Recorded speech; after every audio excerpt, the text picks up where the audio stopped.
Welcome everybody to Table 13, Sands of Chiron. It's Sans. just it's just two of us today. Um, so as is ritual with these types of things, when one of us is missing, we talk about something like feats, and that's what we're gonna do tonight. We Um, continue with our patent pending corn cob rating system.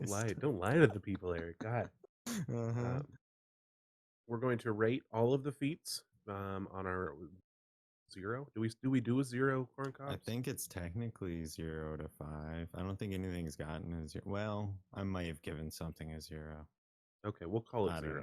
know. We're gonna We'll change the pretend scale. that We're we're gonna. actually keeping track of this. Oh, we are. We're. I'm It's sure for a research Kyron paper. is in the background. It's for a research paper that we intend to release at some point. Um, Uh-huh. we rate Totally. all the feats from zero corn cobs to five corn cobs, and yeah. So this is the first time I've been a part of this. Yeah. They finally broke me out of the shadow realm, and I'm back better than ever with You boy. all sorts of opinions and thoughts about feats. That's right. So I Glenn's don't. gonna, I was gonna pick old Shady's brain here a little bit. Try and get Danger. some of his opinions on some of the stuff that we talked about previously. We had kind of had some more meta discussions about feats before getting into the specifics in I think 1 and 2 probably, um, at least in 1. But regardless, so Shady, there's like so I guess like you comparing it to an ASI. How often when you're making a character are you taking a feat versus an ASI, or what makes that determination for you as a player? Just to start off, I If guess. I feel like I need more stats, like normally we roll stats and we're kind of lame about it, and basically like we don't take like really bad rolls typically. Like, well, I mean, it's good to have a dumb stat. It's good to have a shitty stat. And Helps give to find a character or something along those right. lines. But more often than not, you end up with a 17 or 18 in one of them, right? Um, and in that case, I probably never would take an ASI. I don't really care that much about a plus one to waste what a feat can grant. Um, but if I have like a 14 dex and I'm a rogue, and I'm gonna need to spend some ASI level ups on just stats. But for the Okay. most part, I think the ASI stuff's boring. Like, oh, we got stronger, whatever.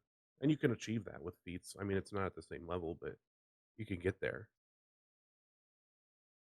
I would agree, and I think there are situations where maybe certain builds will benefit from certain feats more than they would from an ASI. I do think that, like generally, mechanically speaking, if you don't have a 20 in whatever your dominant stat is, it's probably better for you to go ahead and get toward that, just because of the bounded accuracy system. But as a player, I find myself trying as hard as I can to find a way to make some feat a more reasonable choice.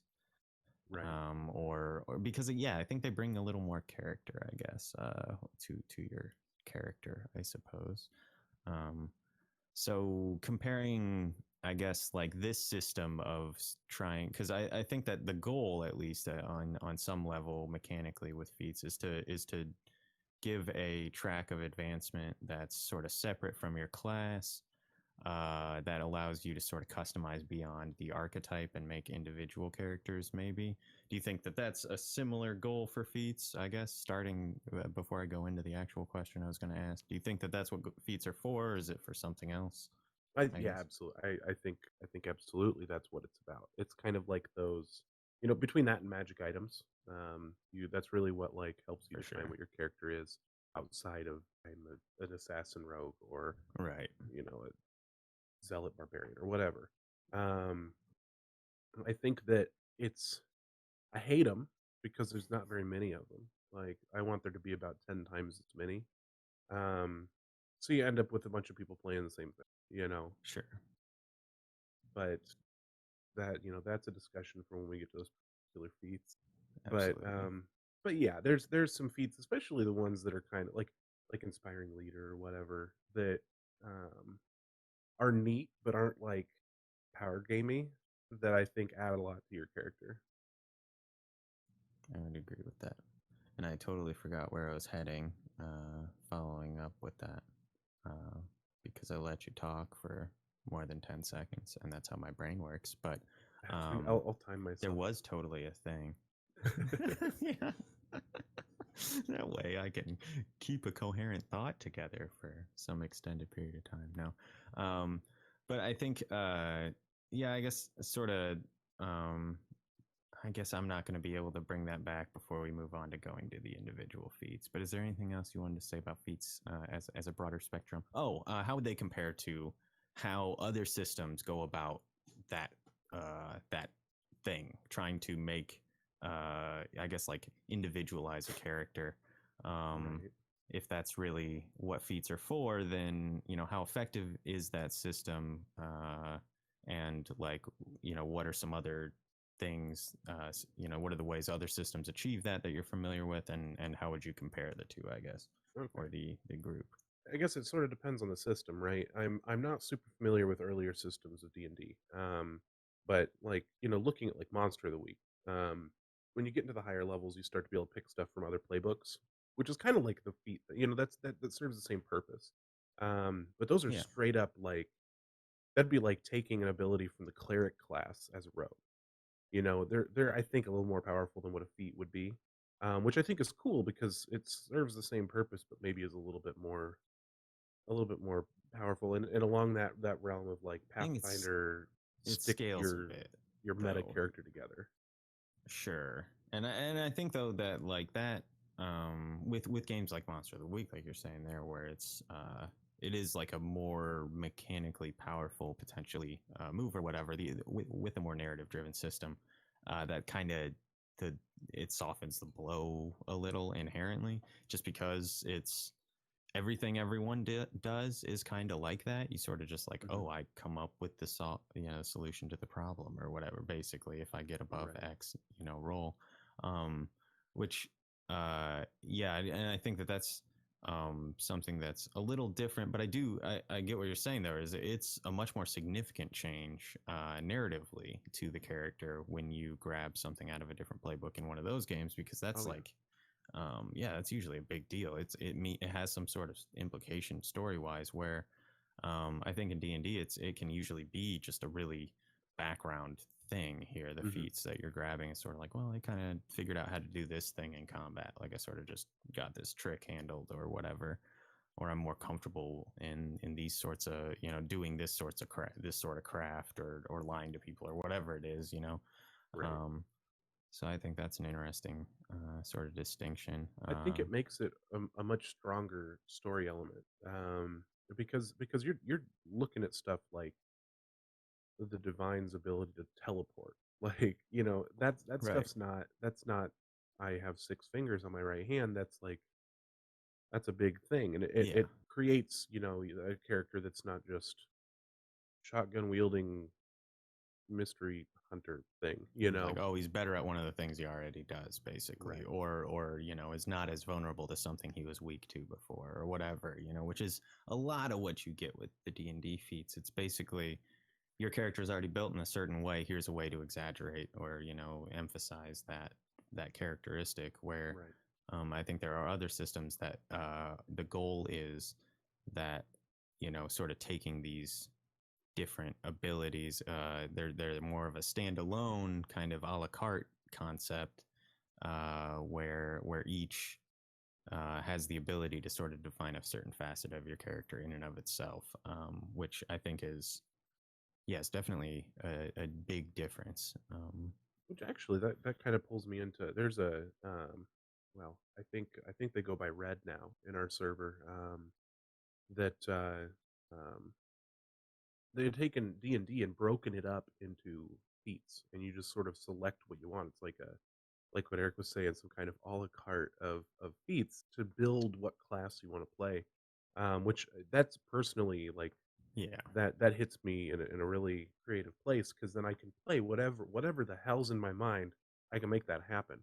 yeah, Um, which is, maybe is just is ripe for people to take advantage of it and all play a meta character or whatever. Sure, But is very neat and is very much how like Hero System does it, where everything is a feat in that game if you look at it, because you're not following a progression scale. You right. are straight up picking and choosing the things you want, and everything has a point cost to it.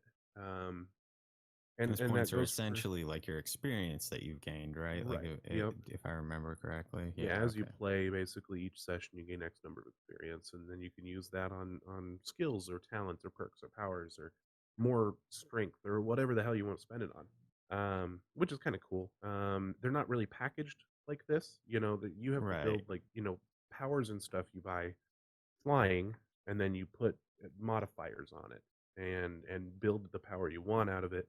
And it's stupid math heavy, but it's kind of neat.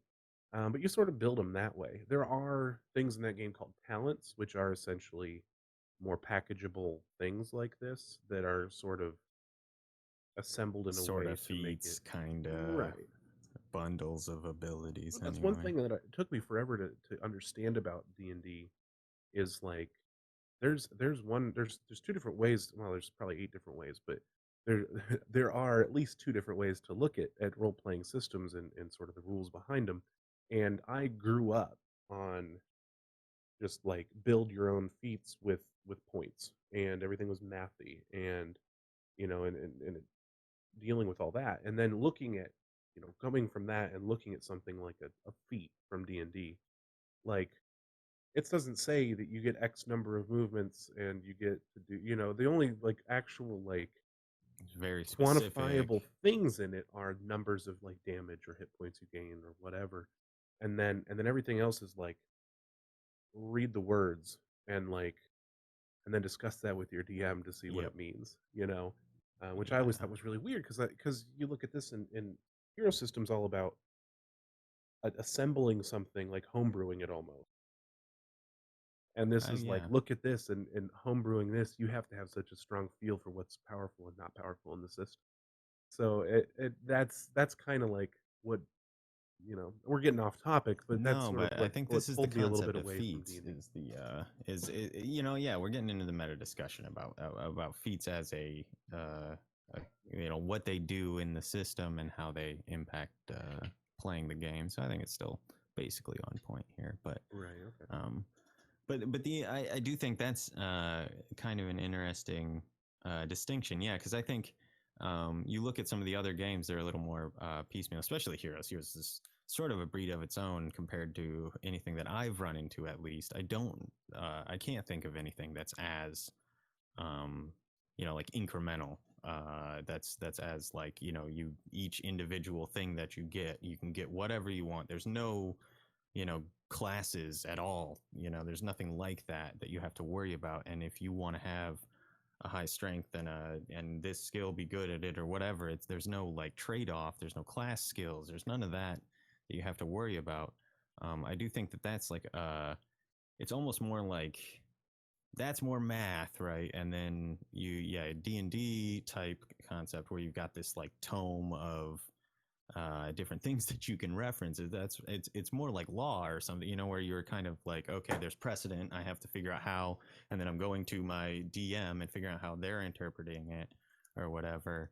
And I do think that it's kind of a funny like distinction, I guess, because like you were saying, it's a difference in mindset when you're coming to your DM and saying, okay, so I read it like this. What do you say about that? Whereas in D&D and stuff, whereas in Heroes, it's basically just, okay, the math says this, so this is what Right. happens. It's like a Like there simulation isn't as any opposed room. to. Yeah, exactly. Hold And then on you just a can second. The Nightbot is Nightbots giving a moderno attacking shit. folks.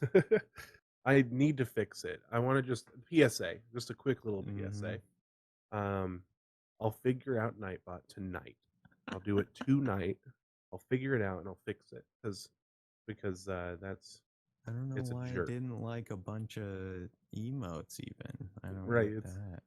he's getting out of Caps, control. it We doesn't need like to it. Yeah, no, it's we just, need to rein in. powers going to his head. That's clearly the case. Supposedly raining.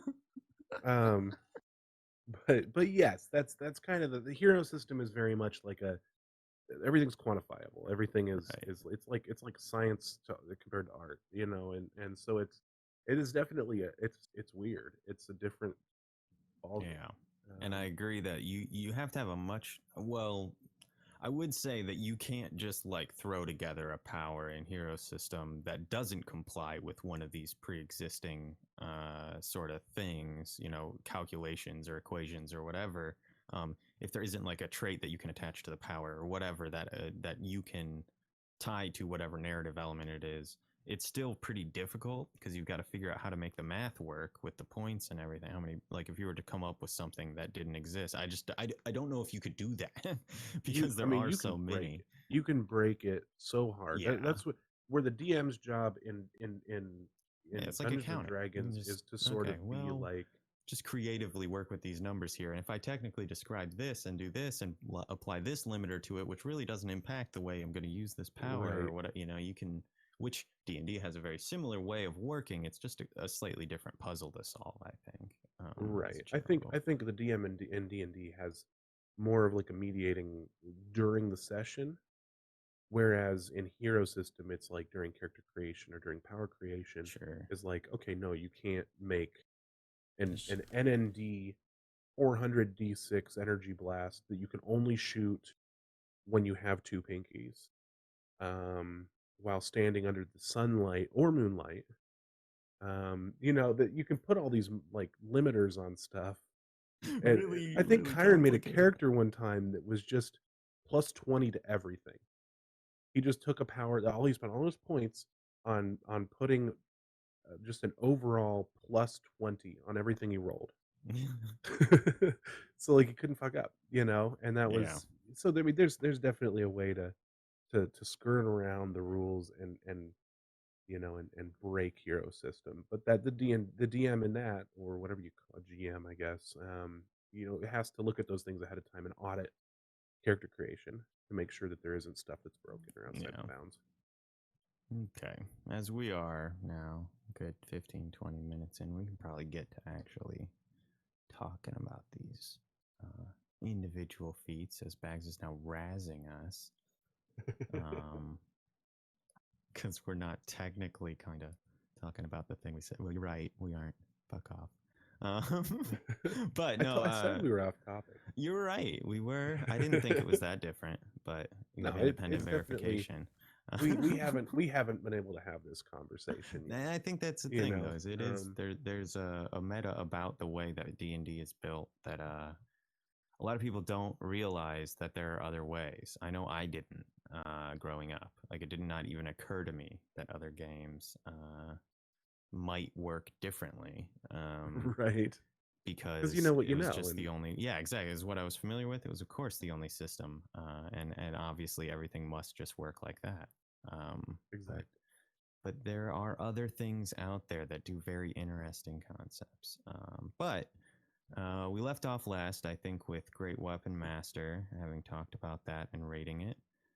Um, The next and one is healer. yeah, Healer is our next. So we have our patent pending system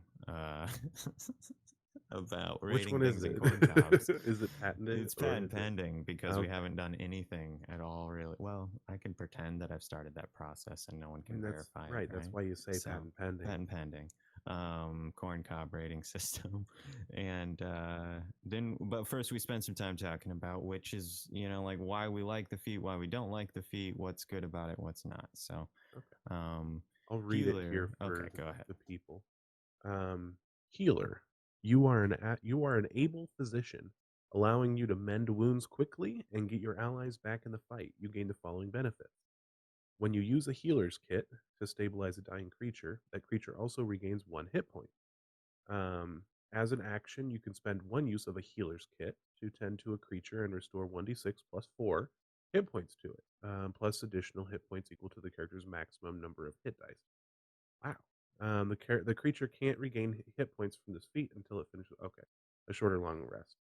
So that's more powerful than I thought it was. I think Uh, that's probably the general attitude toward this feat. Like it's, I think, much better than a lot of people think it is. mean, the You bet. healer's kit doesn't give very much love, right? No, Like nobody fucking uses a but healer's it's a kit. You get regular it, player's handbook item. You know, it's going to right? be in almost every general store basically, because your DM's going to say, yeah, whatever, normal gear list minus Right, spyglass or something, and right. And they're probably cheap. I can't imagine they're real expensive. See if it tells us here what they cost because it's 5 gold pieces that's for not the much at for all. the That's way price cheaper than a of a healing potion. potion. It's like 75 gold or whatever. You could buy goddamn 15 of these. Now, yeah, you can only use it once per short rest, per person. I think they have But 10 charges each or something like if that. they're But level 8, you're healing an average of 15 hit points with one charge of a 5 gold piece item. exactly. Um, that I've never purchased. I've never purchased a healer's kit. I don't know that I've ever used a healer's kit. The only time I've ever owned one is when I got it in the starting equipment for a character. Um, they're just not because clerics exist and healing potions exist and they get handed out like candy. But if this is, I think maybe in a situation where you're not in a world where it's like everybody shits healing potions, then this might be really great, like a Or you don't have grimdark a main setting. healer, or yeah, or Right, grimdark, or you've got one of the long, sort of gritty reality. You got to spend a week to long rest kind of games or right. something like that. Um, I do, yeah. I think that honestly, yeah, even 1d6 plus 4, like I think the 25 or the 50, whatever the lowest healing potion is it's 2d4 plus 2, right? So I mean, you're Mhm. talking about almost the same amount of healing. Yeah, Uh, 5 plus 2 is 7. This is 3.5, 4, 7. yeah, So like this is technically higher, it's by just a only half of a hit point. one. It's it's one per person, but I mean, if you're just looking to stabilize or something, I mean, it's a whole action, but Well, and it's another from thing, 5 gold, you get 10 charges. So if you use a healer's kit to stabilize a dying creature, they gain a hit point, that's which actually wakes a them really the good fuck up. point. It Yeah, doesn't just it doesn't just stabilize them; it wakes them up, gets them up, and then they can do whatever they need to do to heal. So I mean, this is a good one that I've never looked at longer than seeing that you could use it to, I just read the first bullet and I'm like, okay, whatever. And then right. I would But take this feat. but I do think that yeah, it's not in a lot of games. It's not going to be very useful. There are a lot of games where you're going to have a dedicated healer or a or healing potions handed out like candy, where an ASI or something else might be more beneficial to your character. But I do think this is actually probably more powerful than it gets credit for, Well, just in and of itself. even then, any healing from a cleric requires a spell slot. That's a There's good not a point. healing that doesn't require that. And this is non-spell slot shit. Like Yeah.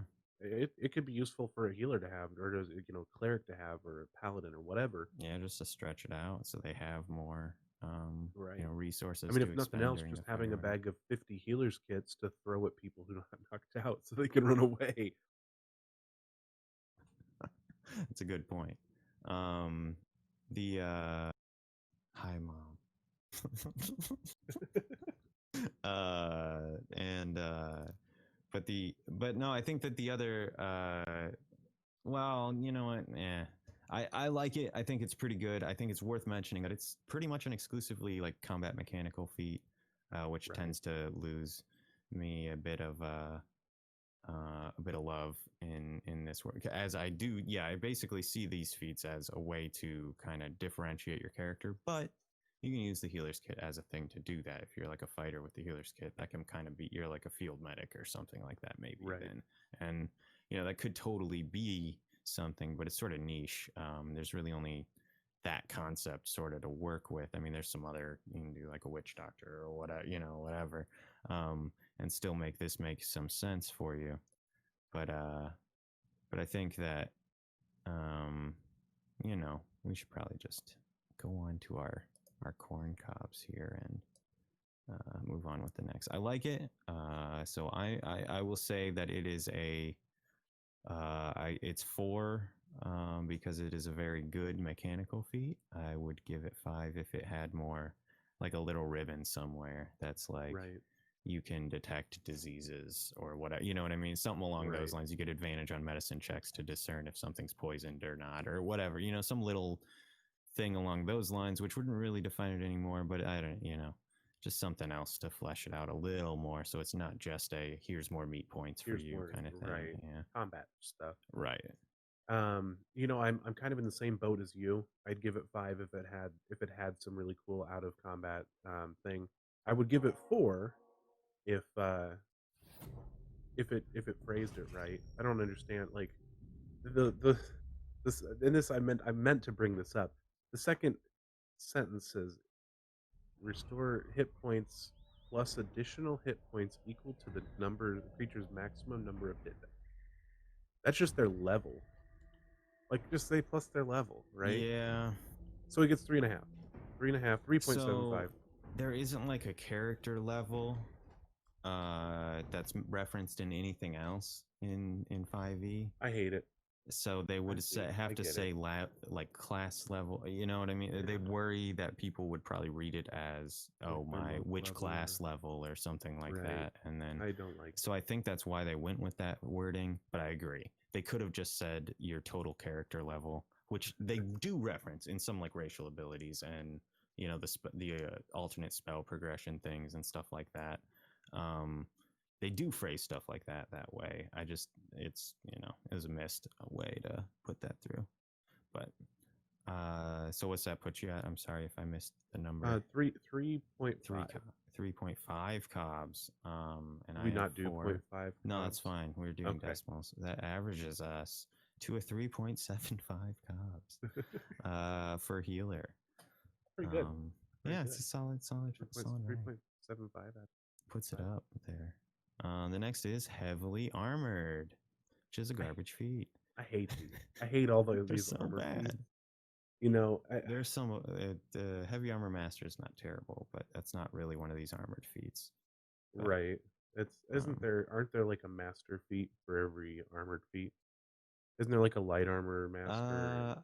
I think so. I don't remember. I know there's a medium one. I guess there's least. not a light armor master. There's a Yeah. But yeah, these Lightly are the shitty armored. ones. Yeah, Like there is I one guess that's like anyway. what makes it decent is that you don't have to say. Oh well, I guess I'll read it. Sure. Yeah. Heavily armored. You have trained to master the use of heavy armor, gaining the following benefits: increase your strength score by 1 to a maximum of 20. You gain proficiency with heavy armor. That is literally all the fucking happens. That's it. So I appreciate the you strength. should have just right? taken the ASI, like basically. Right. Is one thing they could have written that in there too as the third bullet. you increase your strength score by 1.5. No, that is the worst thing. Like I just feel like wasting a feat on one proficiency of one type of armor. Right. You know, there's proficiencies to gain like 3 or 4 different weapons. And that's shitty. Like right, and that's not mechanically valuable compared to the other feats. And I think that if that's the scale that feats were working on, it would be fine. But it's so like pales in comparison to something like Great Weapon Master or I don't know, even like tough or you know what I mean? Like some of the just other more mechanically powerful feats, healer, whatever. Like it just like you could multi-class into fighter for one level and get more out of it than than going to a class for level 4 to get that feat. I feel like right. I could argue that makes some sense what Bags just said there, using it as a variant human feat to grab heavy armor proficiency when you otherwise wouldn't have it. I could see that in the early levels being powerful. Actually, that does make some sense. Like a wizard or something, and right. suddenly you're like running around. Well, you'd have to already have medium, but like the right warlock build or something like that. Clerics that aren't war clerics. Right. Yeah, not nature clerics. Not. I'm trying to think, but yeah, there are I would say most of those builds though, you're gonna get heavy armor if it's really one where you benefit a ton from it. But there are ways to build your character where you don't want to have to suffer your dexterity situation. I feel like they started with some real basic shit when they were making these feats, right? They're like, let's put together a list. Yeah, of feats. absolutely. Let's make one where you can make you can have your class be able to use a heavier style of armor. Right. And they pooped all those out, and then they started working on the ones that were more fringy and had to get more creative with them. and And they those got ones ended up a hell way of a more lot powerful. better. Right. And I It's think, yeah, it's you Wizards of can the look Coast and what they do through with as it everything. Magic the goes. Gathering. The Look at it. older it is, the more powerful it is, and that's what happens. And I think that was, you can look at 3.5, and that's what happened. Like it was, uh, Book of Nine Swords, and some of the complete Arcana. Some of the other books, they're just game changers. Like they just totally rewrote the balance in the system. And like I think that, yeah, this kind of happened within one generation here.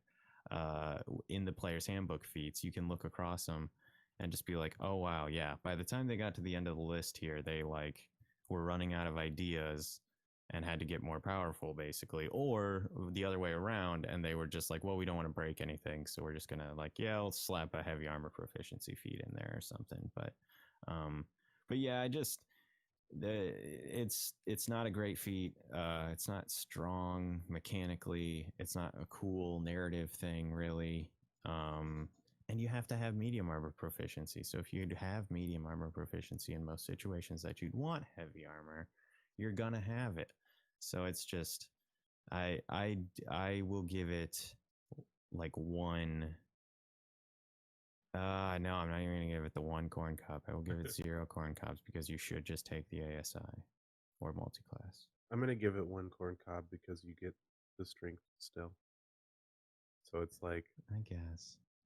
there's still like a reason to take it. Like If you have an odd strength score, this is like maybe a worthwhile. right, exactly. um, I took one of the other strength feats, and there's not another one to take to increase your strength. Okay. It has its place Yeah. here, all right? Yeah, fine. So that gives us 0.5 altogether. Give it a hush. Now, moving into The next better step things, is a slightly better feat. I think it's pretty gosh darn good, to be honest. Yeah, actually, At least for low levels. But I think it's pretty good. heavy armor Period. master, Go ahead. you have to at least have proficiency with heavy armor in order to take this feat. You can use your armor to deflect strikes that would kill others. You gain the following benefits: your strength score, increase your strength score by 1 to a maximum of 20. And while you're wearing heavy armor, bludgeoning, piercing, and slashing damage that you take from non-magical weapons is reduced by 3. It's not that great late game, right? Because you're going to be taking shit that's Yeah, like 40 damage or your whatever. That damage per 3 is hit not goes going to up, matter. but But if you're, if well, see, if you're a barbarian, then you wouldn't be using the heavy armor. well, yeah, but if you're sitting there with like a fighter at level 1 and you're getting attacked by like a dire wolf or something, best case scenario, it's going to do like 9, 10 damage, somewhere in there, maybe 11. But like 3 is a pretty significant chunk of that. Right. And I think that's what Bags is talking about, really. It sounds like he did not mean the previous feat, but I still think that you could make heavy armor proficiency valuable in an early level character as a variant human feat. There's just about 100 other feats you could pick first that might be more useful. This one actually is useful. Like I think in and of itself early on, I do think that it's gonna fall off very quickly. Oh yeah. Like I think he's saying in here I think now. it would be better if it were something that scaled up with your level. If it Sure. was like reduce damage from non magical bludgeoning, piercing, and slashing damage by equal to the number of hit dice with which you have Right. access to, well, your level. And then at Like least at level twice your 20, proficiency bonus, or your proficiency bonus or oh right, something. that would be Like cool yeah. too. Then at least when you get to higher levels, it actually does something. This like you're gonna get to level 5, and it's gonna be like I wasted that feat. I Yeah. should have got the extra. I should have spent. I Because should have just basically put 2 points into everything's going to be doing charisma, magic or not damage charisma, but constitution, because then I'm gonna get a right. lot more use out of this. By the end of the day, that is going to give you more health per combat, basically, than 3 damage per hit is going to help you. So I think this could have done with I'm not sure what you put in there, but like a ribbon or two, or a way for that damage reduction to scale. I just think it's very interesting because there's nowhere else in the game that you see damage reduction show up, Right, really. right. Not like this anyway, not like it was in 3.5. Um, so it's just funny to me that they decided to like, yeah, okay, throw it in there, whatever. Like barbarians used to just get that shit, Right. just for being badass, and like, they've sort of turned everything into resistance or nothing.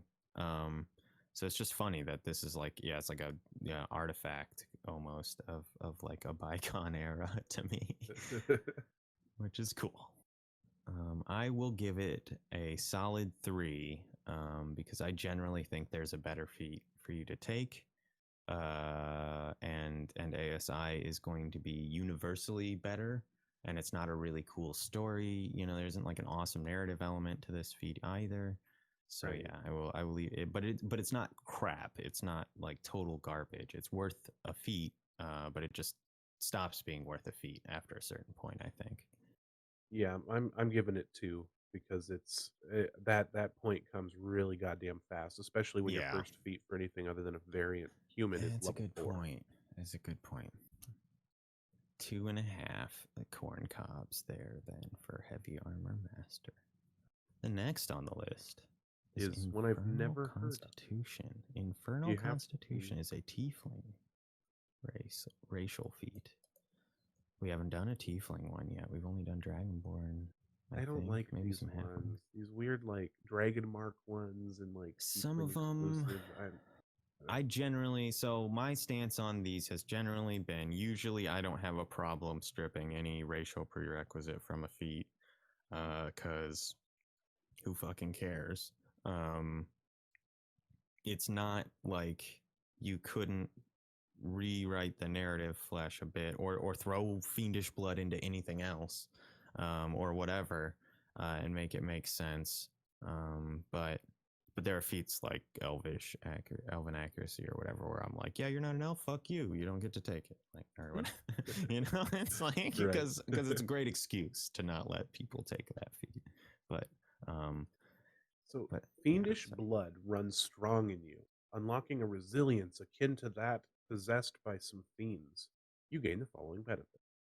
Increase your constitution by 1 to a maximum of 20. You have resistance to cold and poison damage, and you have advantage on saving throws against being poisoned. I feel like that's powerful. I feel like that's pretty like cold's pretty common damage type. yeah. You're also still getting a constitution increase. Um, I mean, saving advantage of the saving throws against being poisoned. Half of fucking races seem to get that. Halflings, stout halflings, and I think every dwarf in existence has that. But going a step further and giving them resistance to cold and poison damage is a lot. Yeah. But again, it's one of those things that's just combat based, and especially the way we play, Right.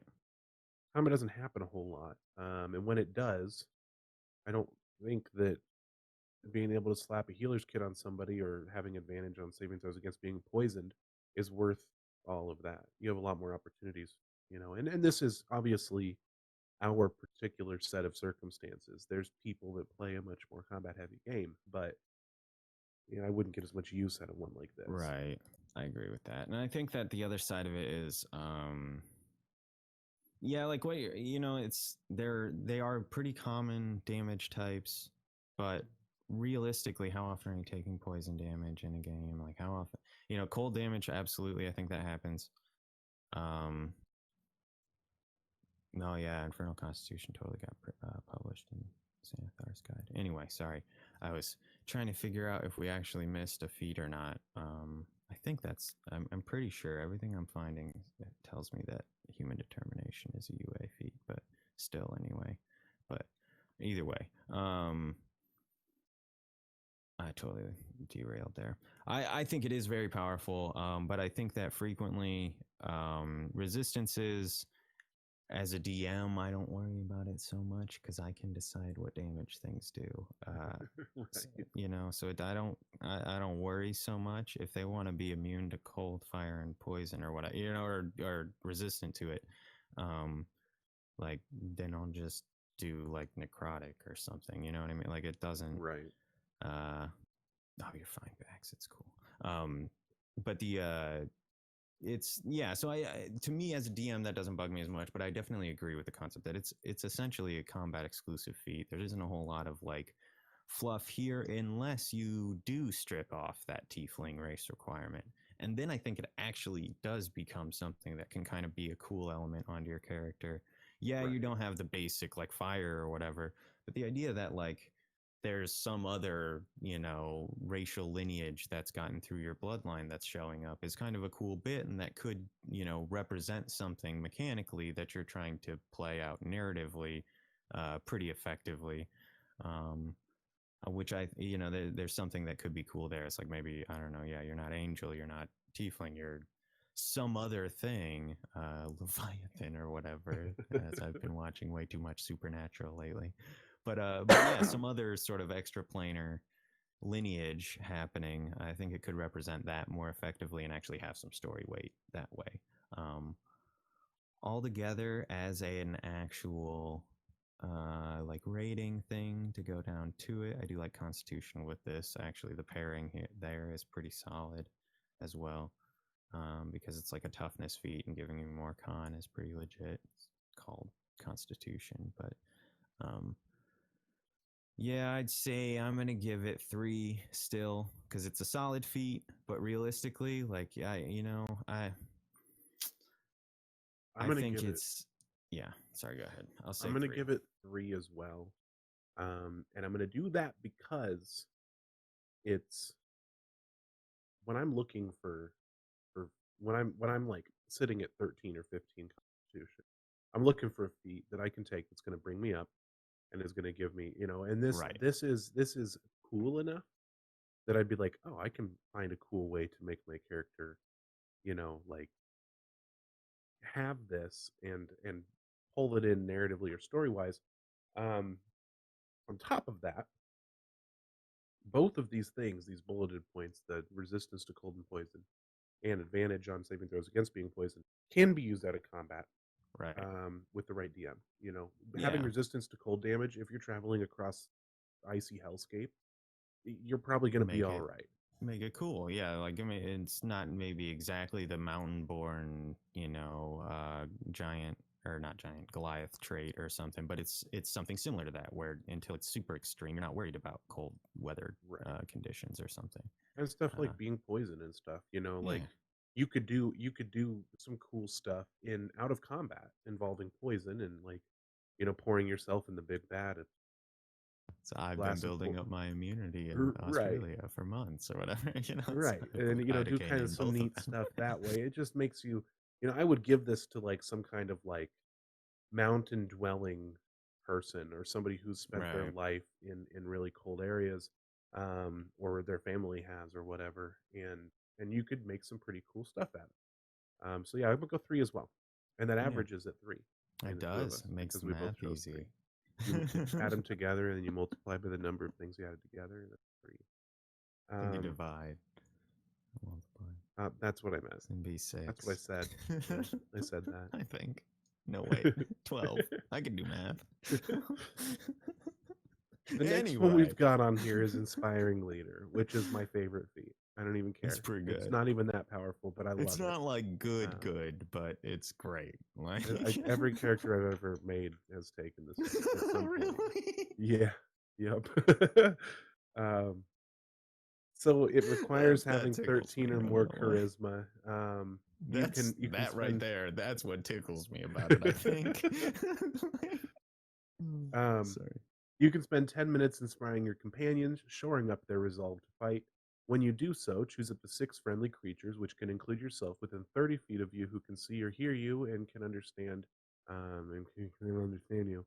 Each creature can gain temporary hit points equal to your level. There it is. It says your level. It doesn't even Yeah. say your class level. They do it in other places. I was gonna say it So shows up dumb. in some I hate places. it. They just decided not to there. That's dumb. You're right. Plus your charisma modifier. Creature can't gain temporary hit points from this feat again until it has finished a short or long rest. So, yeah, my character in the podcast is he's got it, It's the and they're best. always so terrible because Well, you he's also not a come good at leader. about it. That's the best part. It's just like we just Yeah, don't guys. So plan to. there's only like maybe a 70% chance we're all gonna die here. Um, No, Uh-huh. he's not very inspiring. But there's some magic, something about how he says it gets you going. So what I like about this feat is it's fucking cool. It's an out of combat thing, but it helps you in combat. It's something that you can use as a vehicle to create some really cool, narratively pleasing tearjerker moments. Absolutely. It's sort of like an acting prompt on your character. Another thing I love about it is that it fucking scales with your character, Yes. which is wonderful. You know, because at 20th level, if you're a 20th level bard and you've got 20 charisma, that's 25 temporary hit points you're passing. That's pretty That's a good lot. to up to Like 6 people. even at level 20, an extra 25 on the top that's a substantial chunk of help. Right, and it's 6 people Um, plus yourself. Oh no, can't include yourself. That's oh, it 150 hit doesn't. points you're Okay. doling out. Still though. That's a good chunk. That's a good chunk. Yeah. I agree with that. I think that it is, excuse me, which can include yourself. Okay. But uh but yeah, I think it's really strong, and I think anything that lets you, like, temporary hit points are pretty rare in 5e. So something that lets you come across that is really, like, mechanically it's pretty good to have. There isn't any like limit to this really, other than I guess it says, you can't do it until or you can't benefit from it twice until you've taken a short or long rest.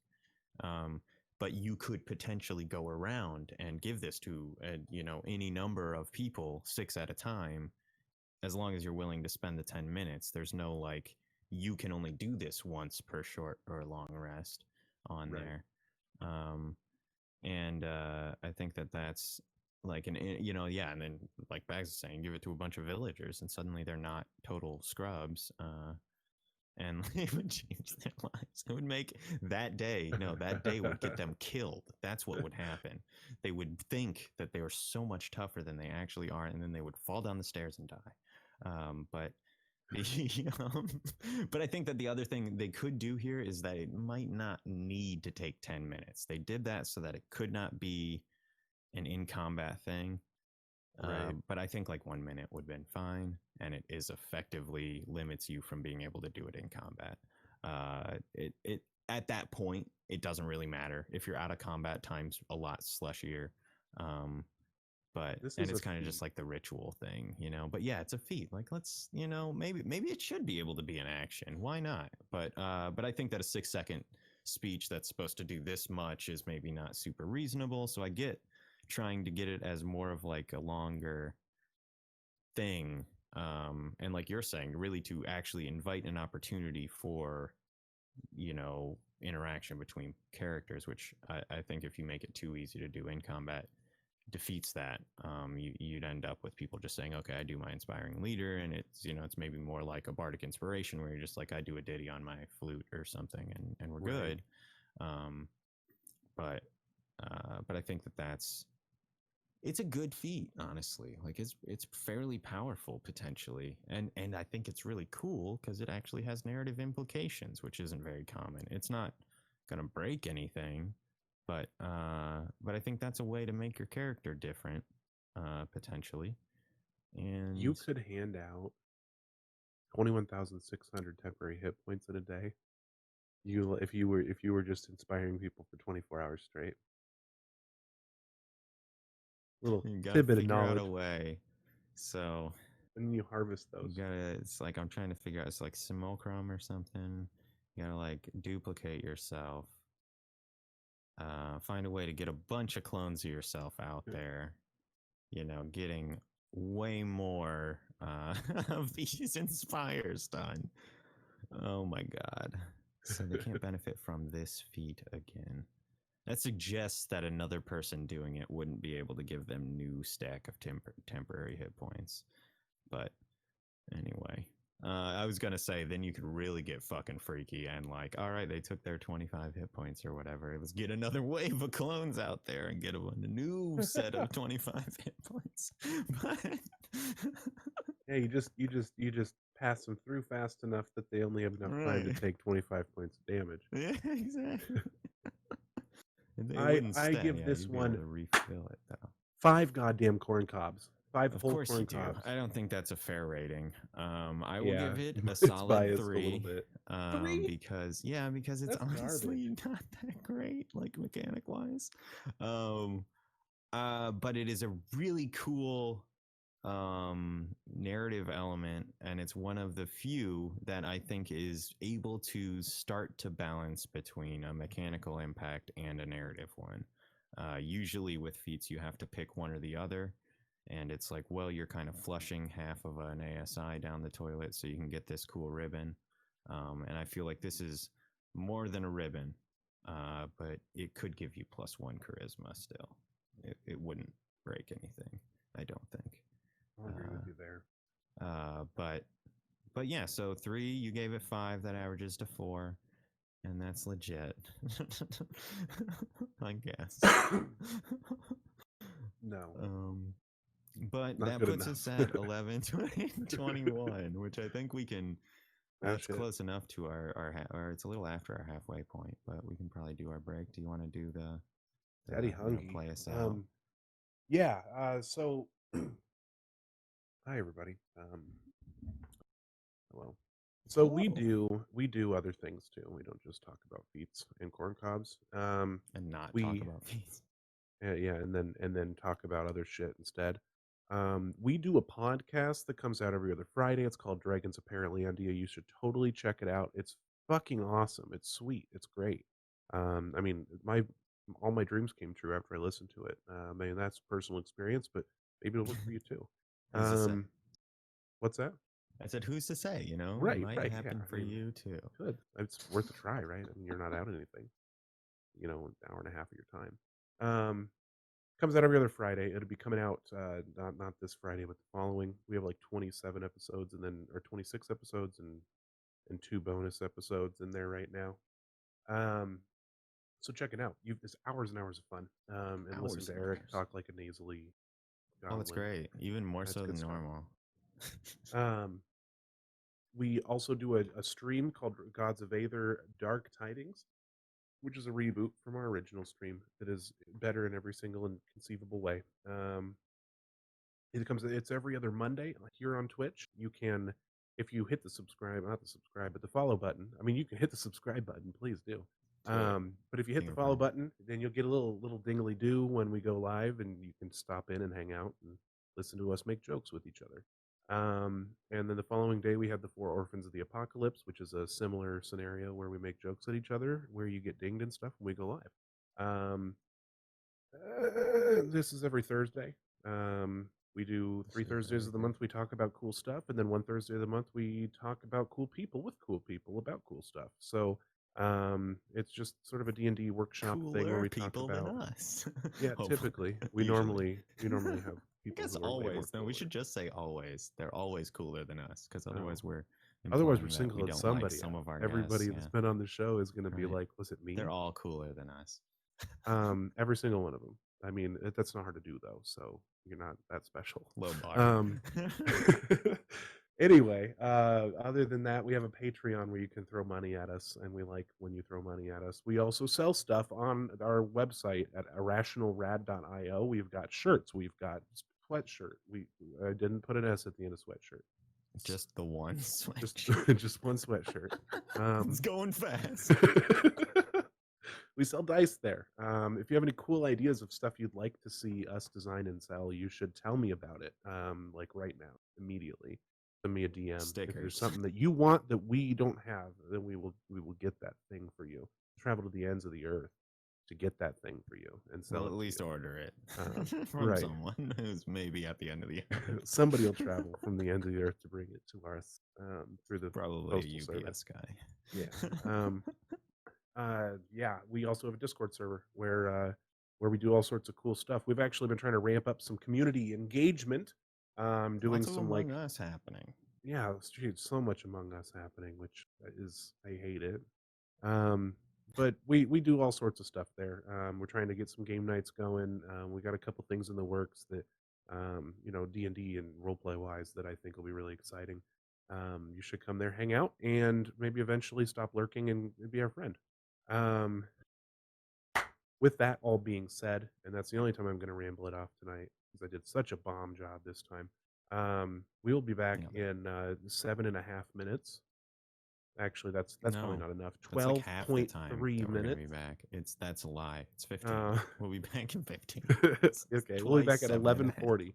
11:40 p.m. We will return and talk for CST. 20 minutes about my feet. This is not Quentin Tarantino's podcast. Or- Hi, my name is Brett, or Shady, as the internet people know, and I have heartburn.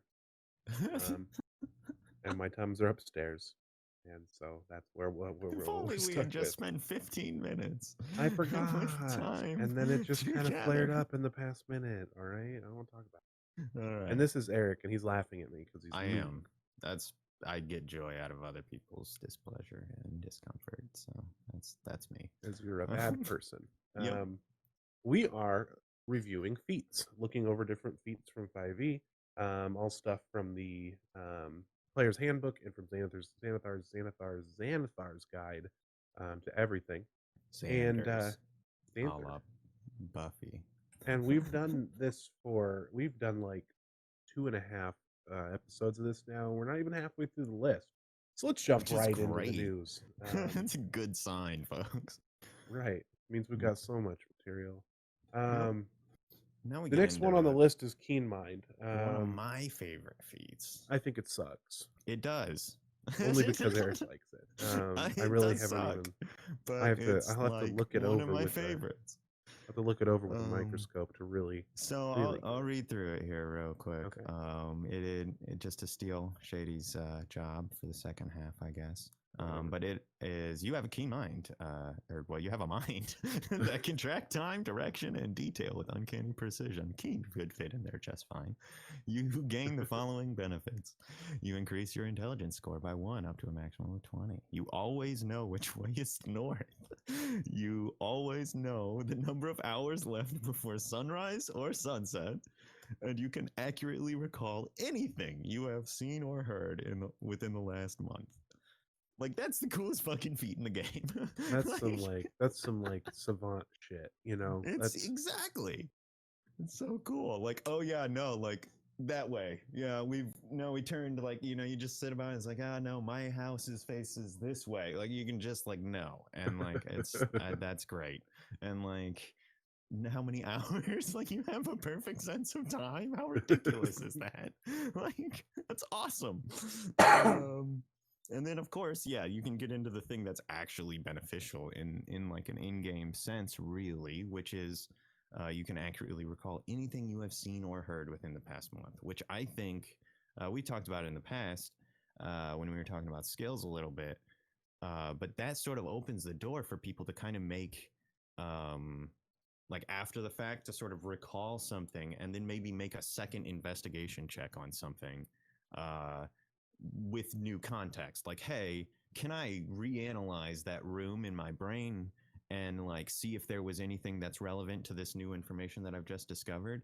And like maybe as a DM you say, all right, fine, roll me an investigation check, and you can go into your mind palace and walk back through the room or whatever, and like maybe this time you'll pick up something that's like, oh yeah, this like, there's this crest here which connects them to this family, and that's, we know that they're involved with this other thing now or whatever. And I think that there's room for that to be really cool. But then, like what Bags is saying, you can talk about spell books and situations with that where maybe you can start to get into some weird shit where if they can recall anything they've seen or heard in the past month, how does copying spells and all that jazz, maybe you can get into some weirder shit there. If they just look at a book or flip through the pages of somebody's spell book, can they just go back to somebody else, go to their library and then copy it down from memory? If not, why not? And like some things like that I think Keen Mind opens the door for. And it also allows you to be the shithead like me who's like, no, it actually went like this, and correct folks on tiny minutia and feel like you're not metagaming because you just happen to remember how that conversation went or whatever. And and then like be a stick in the mud about that. And it gives me an excuse, which is great. So I will totally biasly give it a 5 out of 5 because it's not actually that good, but I don't care. Fuck all of you. It's the best feat on this list. I'm gonna give it 5 as well, and here's why. I don't have to take notes anymore. That's on me. If Yeah. I take this, I'm off note duty. See, I see it as the exact opposite. Is now I have to take perfect notes because otherwise I'm not clearly representing that feed because I need to be better than the DM now because I have perfect recall. And so like it doesn't matter what everyone else thinks happened, like I've got to have, and so that I do No, but think that's the that I've thing. stopped taking it. If So I you, stopped having, I've tried to move away from that mentality because that's a pitfall for me as a role player in general. But I feel like if you have, I mean, it's established that you know what happened, that you can recall anything, right? right, but maybe not word for So, word, right? Or well, exactly where everyone was standing at the time or something like that, that's where fair. the memory within a session, since we highlight things so much, is maybe not totally true to form of like real memory. I don't know. You could argue that that's exactly how real memory works. We focus on the things that are the most important or whatever, and that gets the most brain space or whatever. But Well, sorry, and I mean stuff cut me off here. stuff that you maybe don't write down as notes. I mean, canonically, your character remembers that.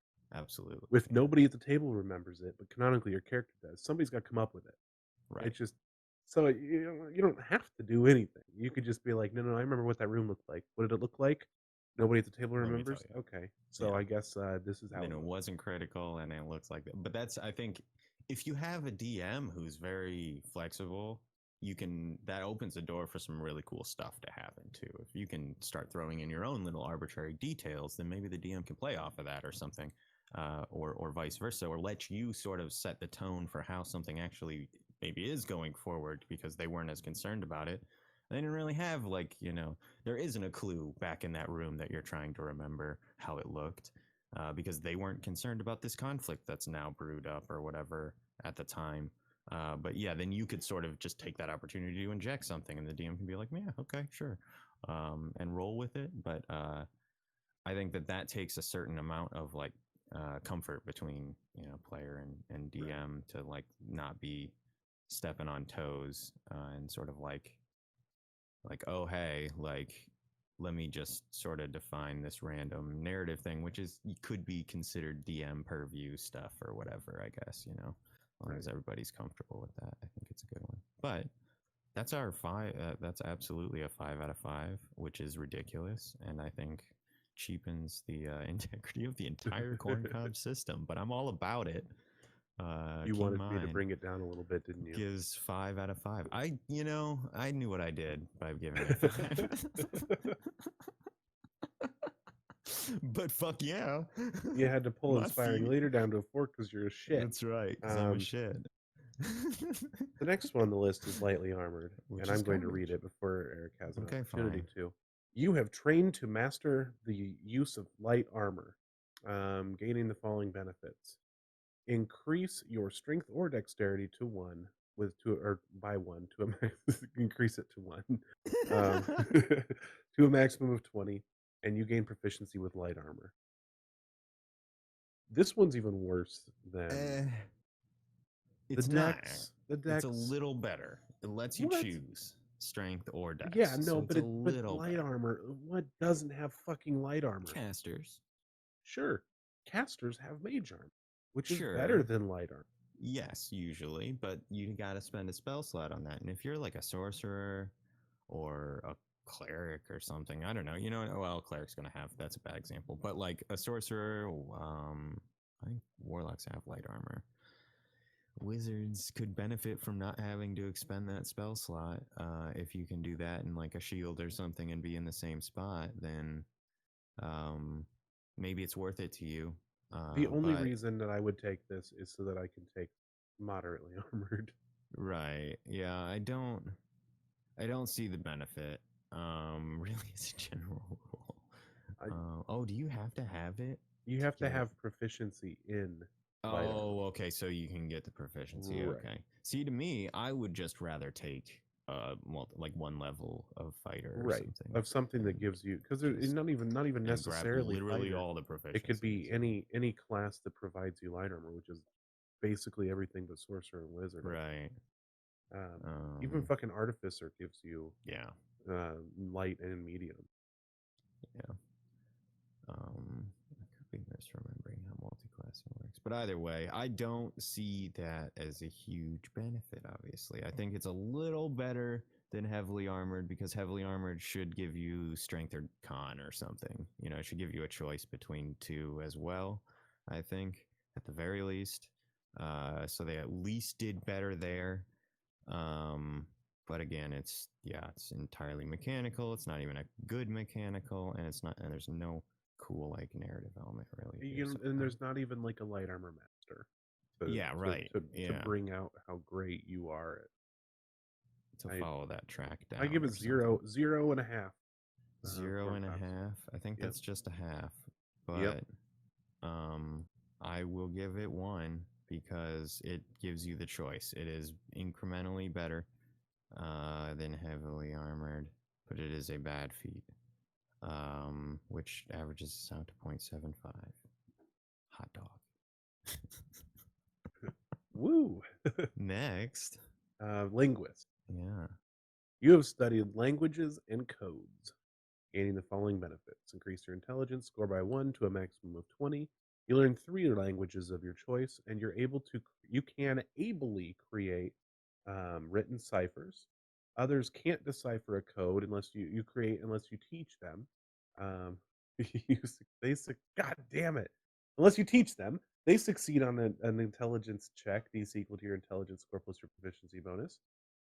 Really? Yep. That's a big Mm-hmm. save. Um, It's kind of cool, or they use magic to decipher. which is fairly common by the end of it, but before too long anyway. But this is another one that like I think is way cooler than it is powerful. But Right. um, yeah, I like it. I like the idea of being like, you could pick like a race that gets a couple of languages. You could pick a background that gives you a couple languages. And then you take something like this and play like a legitimate linguist that knows like 8 different languages, Right. which would be really cool. At least in the early game, or if you don't have a lot of casters on your party that could just, Right. eventually Or cast tongues or something. yeah. And I think that's the problem is that eventually you get to a point where um, either I think a lot of DMs. I know I have started a lot of games with a lot of different languages and have gotten just exhausted with it and have like established one language as a common essentially and moved away from dealing with a whole lot of it until it's really critical that somebody's speaking in one language or another. So maybe in those kind of games, it's not as valuable to have a bucket of languages that that you speak, that you're fluent in. But I think it's really potentially you can get a lot out of that, especially if you're playing like a module or something like that, where you can grab up a couple languages and suddenly be able to read the thing that maybe nobody else can read. Um, that matters a lot. But I think that the thing that's going to get undersold a lot is the ciphers. Um, it's a silly little thing, but if you're doing any kind of communication stuff in game, like between your party and NPCs, you can suddenly turn it into an impenetrable communication. You know, you got secrecy that you're not concerned about unless they have mages of some renown, basically, because realistically, there aren't any NPCs that are going to be able to beat your DC if you're like a reasonably intelligent like character. So I think that's like a really cool feature. That's another one that I ended up taking Keen Mind and Linguist on characters way too often because it's not good, but it's cool, and it's fun, it's enjoyable. I don't know. What do you It's think? it's a neat thing that allows you to do some cool out of character stuff, make some characters that um that's the point, right? Of feats is you want to make a character that has something different about them. And sometimes people just want to make that all new combat options, but I really like to be able to have that bleed into the role play. And this is good for that. So I mean, yeah, it's not very powerful. Right. it's not powerful at all, almost, you know. Just But ribbons. it's a neat little ribbon. It's a neat little package of ribbons. It's you go to the dollar store and you get some ribbons for your Yeah. presents. No, it's a good. I love it. I love it because it's something that makes your character unique in a role play fashion. Which I think my 5 in um, Keen Mind and my 5 in Inspiring Leader kind of speak to that a little bit. Right. That's the goal, and I think that that is like a big part of what feats are for. So yeah, I think that that does get you some weight in my ratings as a general rule too. But I will say, obviously, purely mechanical standpoint, it's a garbage feat. It's not very useful unless you have an odd intelligence score. Don't take it unless you think it's cool to be able to make codes, because that's And fucking speak a bunch of cool. languages. And yeah, and I mean that's meh. I mean, Whatever. it's like It's cool it's though. like It you is look at like a potentially very movie powerful. or like some kind of show where somebody speaks a bunch of languages and they show off and they're like, oh, say hello in 26 different language. Yeah, Um, it's like that's you can do those kinds of things. You know, it doesn't mean anything, but it makes your character it's more another fun to play. thing. Then fucking do it. You know. Yeah. And if that helps, like if you're trying to play a brainiac, then maybe that's helps explain or, define that character better. I think that it works well. It's like, oh yeah, no, he's like slips, curses from Orcish or what, it's like you can do stuff like that too. Like how sophisticated people used to in America would use French phrasing all the time whenever they could to sound smart. And it's like you can do stuff like that and make your character more pompous or whatever, pretentious or And however you want to make that go. there's a secret. This is big brain time, right? When you use feats like Linguist or Keen Mind or anything like that, you've got a bargaining chip. Um, Say you're a linguist and you come across a code, and you want to try and decipher it. I'm going to argue that I would be better at that than somebody Sure. without Linguist. I mean, you're, and this is maybe like a shitty thing, but like taking these shitty little feats, um, Yeah. you know, it's like you can like almost leverage the fact that they're shitty little feats to try Right. and get little bonuses here and there that are relate to it. It's kind of like in 13th Age, your background system, and how that sort of works, where you just like I was an urchin for X number of years, so anything relating to being an urchin, I can argue is I'm better at. Yeah, like that I should have this boon or whatever they do, whatever Right. they call it. I can't remember.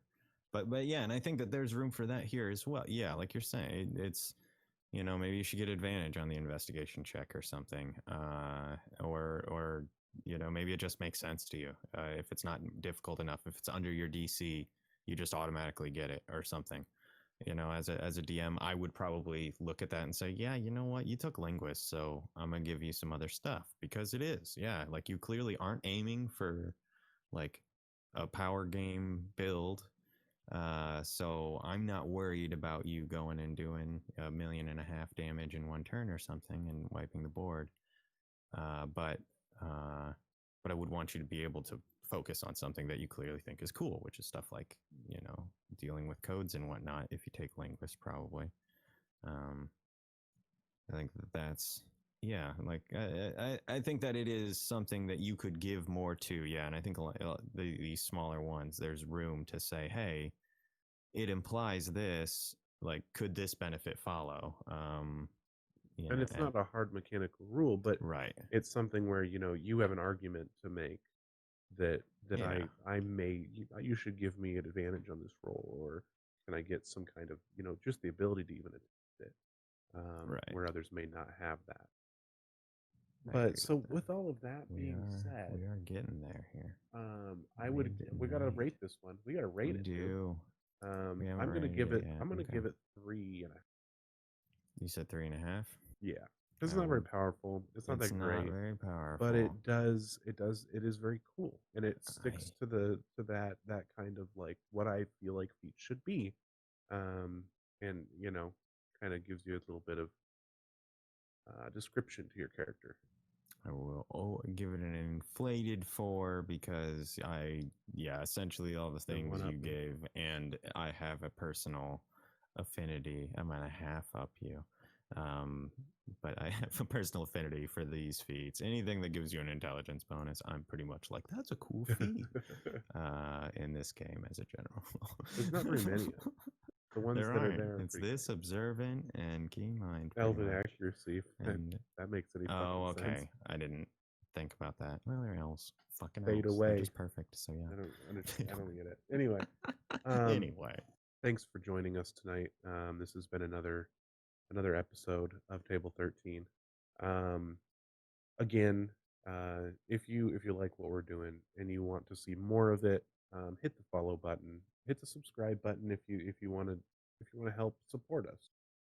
We have a Patreon with different goals there that if you pledge there, you can get different benefits, and there's actually a game of Stronghold to Followers going for some of the higher level patrons. And but I mean, most of all, it's the stuff we do, we can't do it without you guys. So thanks for the support, and if you are about that, then go there. It's below the thingy. But if you can't do that, then just come hang out with us in our Discord.